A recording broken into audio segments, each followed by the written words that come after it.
আসসালামু আলাইকুম রহমতুল্লাহি ওয়া বারাকাতুহু। সকলে কেমন আছেন? আশা করি ভালো আছেন। আমিও ভালো আছি আলহামদুলিল্লাহ। আজকে যে বিষয়ে কথা বলবো সেটা হলো ন্যায় বিচার। ন্যায় বিচার সম্পর্কে আমরা কি বুঝি? খুতবার ভিতরে শেষ অংশে একটা জিনিস মানে সবাই যারা যারা মসজিদে যায় সপ্তাহে তারা কিন্তু অবশ্যই দেখতে পারি একটা জিনিস, সেটা হলো যে খুতবার শেষ অংশে হুজুর দ্বিতীয় খুতবার শেষে কিন্তু একটা আয়াত পড়েন যে ইন্নাল্লাহা ইয়া'মুরু বিল আদলি ওয়াল ইহসান ওয়া ইতাইযিল কুরবা ওয়া ইয়ানহা আনিল ফাহশাই ওয়াল মুনকারি ওয়াল বাগ ইয়া'iদুকুম লাআল্লাকুম তাযাক্কারুন। এটা কিন্তু আমরা সবাই জানি। এই বিষয়ে আমি আজকে কথা বলবো। ইন্নাল্লাহা ইয়া'মুরু বিল আদল। আদল শব্দের অর্থ কি? এখানে আল্লাহ তাআলা চারটি বিষয়ের উপরে আমাদেরকে জানিয়েছেন। এক নাম্বার, আল্লাহ তাআলা এখানে বলেছেন যে ন্যায়পরায়ণতা করা। ন্যায়পরায়ণতা কি? সঠিক বিচার করা। সঠিক বিচার কাকে বলে? আমাদের দেশে তো সঠিক বিচার নাই। সঠিক বিচার আসলে আমরা দেশ থেকে তুলে দিয়েছি।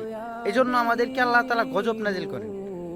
সঠিক বিচার কোরআন তত অনুযায়ী যদি আমরা বিচার করতাম তাহলে আমাদের দেশে আর এগুলা থাকতো না। যদি আমরা সঠিক বিচার করতাম তাহলে মানুষ আমাদেরকে গালিগালাজ করতো না।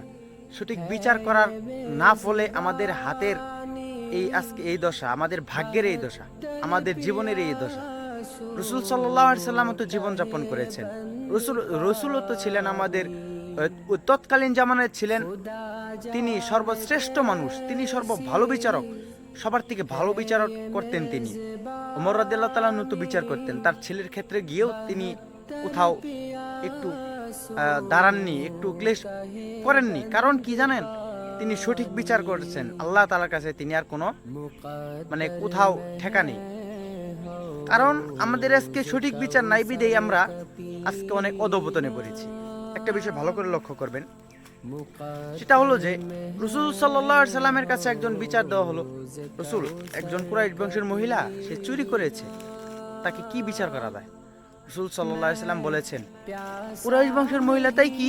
কোরআন শরীফে আয়াত আছে, সরাসরি তাকে হাত কেটে দাও। এই কথা নিয়ে অনেক সাহাবায়ে কেরামরা প্রশ্ন করলেন, ইয়া রাসূলুল্লাহ, এটা তো আসলে কেমন দেখা যায় না? কুরাইশ বংশের মহিলা যদি হাত কেটে দেওয়া হয় তাহলে কুরাইশ বংশের মান ইজ্জত কমে যাবে। সেজন্য রাসূল সাল্লাল্লাহু আলাইহি সাল্লাম বলছেন, আরে ভাই, কুরাইশ বংশের মহিলা সে তো ভিন্ন কথা। যদি আমার মেয়ে যদি ফাতেমাও হতো, আমার আদরের টুকরা, একমাত্র ভালোবাসার পাত্র সেটা ছিল ফাতেমা, সেও যদি হতো, আমি তাকেও হাত কর্তন করে ইসলামের জয়ের জন্য, আল্লাহ তাআলার দ্বীনকে কায়েম করার জন্য আমি সেটাই করতাম, ন্যায় বিচার করতাম। ন্যায় বিচার আজকে দুনিয়াতে নাই। আমার একজন নিকটবর্তী একজন মানুষ, তার একটা বিপদ আসছে, তাকে 2-4টা টাকা খাইয়া তাকে বিচারটা ভারী কইরা অন্যদিকে ঠেলে দেওয়া।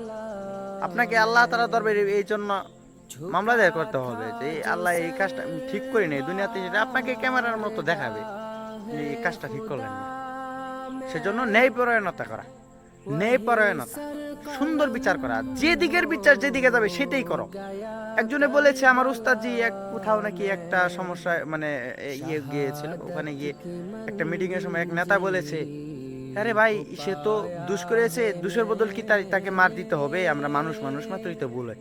উস্তাদজি বলেছে এরকম, ভুল করেছে, ভুলের যা প্রাপ্য তাই দাও। যদি সে খুন করে, খুনের বদলে তো খুন।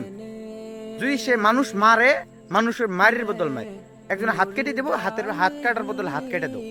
ইসলামের বিধান, ইসলামের বিধান না আসা পর্যন্ত আপনার এই দুনিয়া কিছুই ঠিক হবে না। এটা সত্যি, এটা বাস্তব। ইসলামের বিধান চালু হবে, আপনার দুনিয়াতে সব কিছু আবার আগের মতো ফিরে আসবে, দুনিয়াতে শান্তিও ফিরে আসবে। দেখেন না আফগানিস্তানের দিকে তাকায় দেখেন না, আফগানিস্তানে এখন পুরা দুনিয়া আফগানিস্তানে এখন তাকায় থাকে আফগানিস্তানের দিক। আফগানিস্তানে এখন পুরা মানুষগুলা এসির ভিতরে থাকে, না গরম না ঠান্ডা, দিন রাত 24 ঘন্টা। আল্লাহ তাআলা আমাদের সবাইকে আদল মানার তৌফিক দান করুক, সঠিক বিচার কায়েম করার তৌফিক দান করুক, আমিন। আসসালামু আলাইকুম।